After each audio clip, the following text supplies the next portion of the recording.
What are you saying, YouTube? Look how nice of a day it is.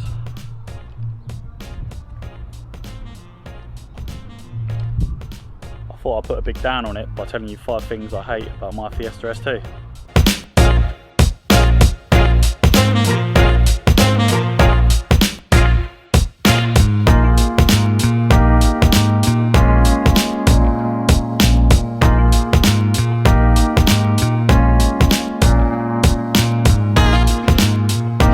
Number 5 on the list of things I hate about my Fiesta ST is no footrest next to the clutch.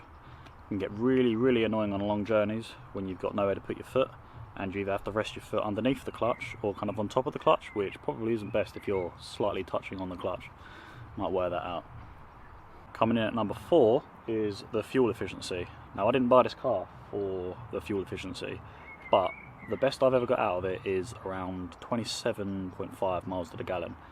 Now, I've seen on forums people reaching anywhere between 30 and 35 miles to the gallon, so I don't know if it's the idling issue I have that's bringing it down, which is making it idle a bit funny, which is making it use more fuel, but I've only ever get between 27 and 25 miles to the gallon, which isn't great, but again, didn't buy it for that, so it doesn't bother me too much. Coming in at number 3 is something I actually thought was broken with the ST when I got it, but it turned out it isn't. It's the noisy power steering pump.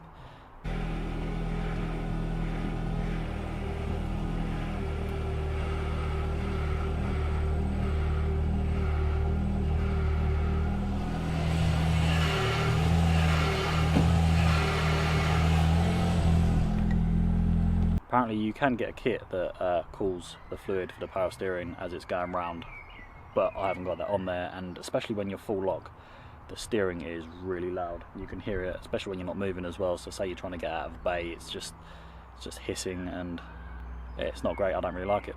Coming in second on the list is no 6th gear. I think with most cars with a 2-litre engine you'd expect potentially a 6th gear.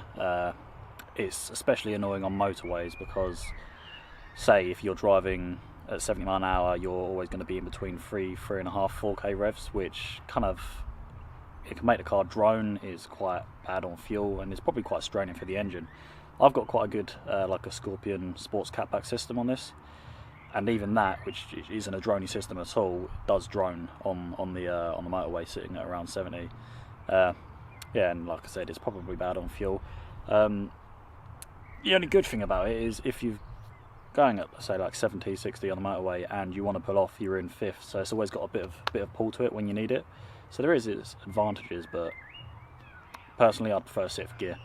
Coming in at number 1, which I'm sure everyone will agree with, is the steering angle.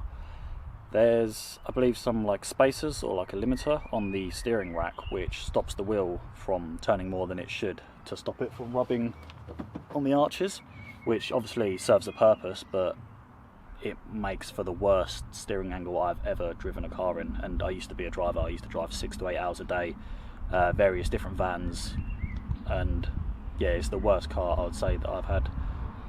Oh, wait for these to pass. Sorry. Yeah, it's the worst car for the steering that I've ever driven. And I used to drive, you know what I mean, long wheelbase vans, which have had a better steering for that. It's especially annoying like when you're trying to park. It's the only car that has actually put me off and, you know what I mean, made me almost park outside the lines on a bay, which is rare. I've been driving 6-7 years, so that is probably the worst thing about the Fiesta ST. A few little honourable mentions are I prefer an armrest. I know I think the newer ST has got an armrest. I love cars with armrests. I used to drive for a living, like I said, so I prefer somewhere to rest your arm. A bit more comfy of a drive. I'll probably end up installing one myself. Another one is the dodgy idle. I know it's fairly common on these that the idle always goes a bit dodgy after a certain age. I think it's just due to the car being used, and it's the age of the car. Every car has their issues after they've been, you know what I mean, out for like 12 years. I guess as well, another little honourable mention is there's no like button for the boot to open on the actual boot, so you've either got to hit the key or you've got to press the button next to the steering, which isn't too much of an issue if you remember, but I don't, and I've always got my hands full with loads of stuff to put in the car, and you go to reach for the button kind of with, do you know what I mean, your bags of shopping and nothing's there, so you'd have to put your bags down, get your key out, press the key, or run round to the front. But yeah, I saw a few videos of people expressing their opinions on what they hate about their car. I thought it was a pretty good idea because, I mean, it shows another side to everyone with their cars, not going, oh, I love everything, when obviously there are other things people don't like about the cars. I have been thinking maybe I might upgrade. What would you get after this? I'm curious. I don't know if I want to get rid of it or not. I just want something potentially a little bit quicker. So yeah, let me know what you'd get, and I'll see you next time.